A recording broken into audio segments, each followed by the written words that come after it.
Welcome back. Now I've got my 2.5-inch strips lined up, and for the crib size I need 12 of these strips. I've got them all lined up on my cutting mat, and I've laid my Stripology ruler. I lined them up very straight. I laid my Stripology ruler on top so that the 0 line is right along these selvages, because we need to remove our selvages before we subcut our strips.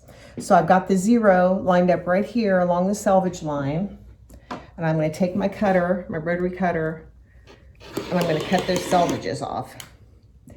And then I'm going to go down here, because we want them to be 15 inches long.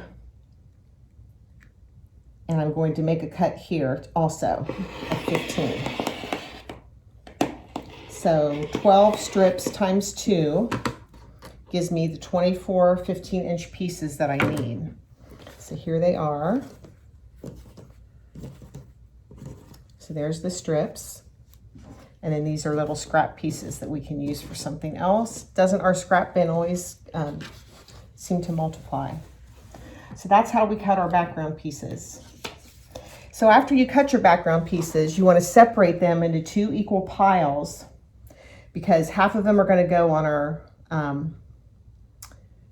A blocks and half of them are going to go on our B blocks. So when we come back, I'm going to take a quick break and get my other squares ready, and when we come back we'll talk about cutting the fabric for the centers of the blocks.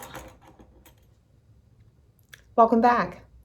Next we need to take our 10-inch squares, and we need to sort them into 2 piles. Now the 10-inch squares that I'm using have 2 of each square in them, so it's really easy to sort. I put, half the squares in one and half in the other based on color, so I've got 2 identical piles of strips, or of squares.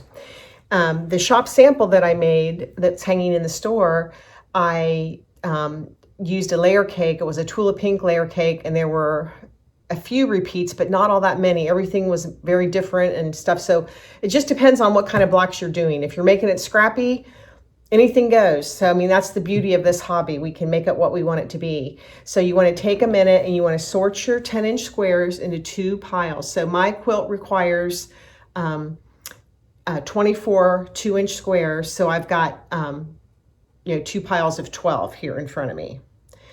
And I also took my strips and I sorted them into 2 piles, one for block B and one for block A. So go ahead and sort your strips, and then when we come back, we'll be ready to start cutting.